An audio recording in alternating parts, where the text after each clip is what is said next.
All right, so it's demo for the odd little fur carpet that takes up this entire room. So I'd begin by getting a base tone down that's kind of the darkest color of the background of this. I'd model it to match sort of the shadows in the room. There's areas where it's darker sort of behind the figure, it's lighter in the far receding corner. Match that.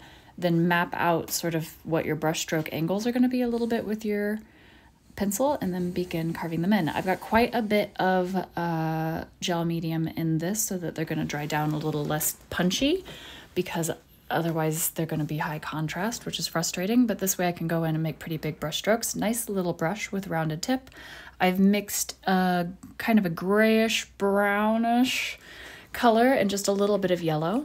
And I've done the lighter ones first. I'm gonna go around and do all the highlights kind of at once. Working from the back to the front is generally useful, but since we've got multiple colors, I'm gonna try to hop around and do the colors so that I don't have to keep remixing it. I'm now gonna do some darker ones. Everything's still wet, so they are gonna softly blend together, especially with the gel medium being in this. They're gonna kind of continuously blend, but there's a softness to the way this was painted. I think it's probably done in oils that them blending together doesn't seem to be not a good match for what it is. So the second coat I've done has a little bit more brown in it. It's a warmer, kind of sepia toned, darker gray brown. So this is more in our shadow world. I'm continually watching that my strokes are moving in the same direction and creating kind of the sculptural waves of the fur, which is quite large strokes actually, and pulling from the points of them into the shadows.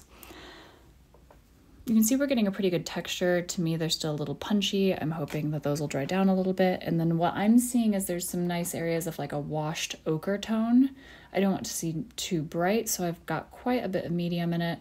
And I've added some gray into it, and we're going to hit some of the high points. So with this medium, it's going to cling to the areas that are lighter. It's not going to show up as much where it goes over the darker areas. So I can kind of bring down some of those highlights while also adding in that ochre tone. Still keeping my brush moving along with the strokes of the fur. Now I'm mixing a translucent wash high on the gel medium and some grays and greens, and just adding in some like more sculptural shading to help define the movement of things.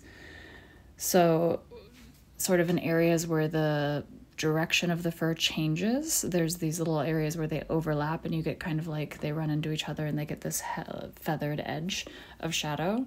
That's where I'm going through and adding these right now. And even in sections where you don't see all of the brush strokes, where it goes into heavy shadow, this will help us model those areas and make sure they still feel like a continuation of the same rug. Now to me, this feels a little high contrast overall, or a little one note. The floor seems like it's flat. So if there's areas, because I've treated them all with the same kind of paint, that I'm like, oh, this needs to recede, this back corner needs to feel softer and it needs to have more shadow, I can add a little bit of the gel medium into a shadow color and use a larger, softer brush and push that whole area back, which allows me to paint kind of the pattern throughout everything without mixing a whole bunch of colors, and then take the room as a whole, look at it with soft focus, and kind of carve the room out into shapes and push areas back, push areas forward, so that I don't have to think about that as much while I'm working on it. So if I want that back section to be less defined and also seem like it's fading into the distance, I can do that with a little passive gel medium at the end. And that helps that front seem like it's closer, it's more defined, it has a higher contrast level, the back seems to recede, it's a little bit softened. So I hope that that helps overall, and good luck.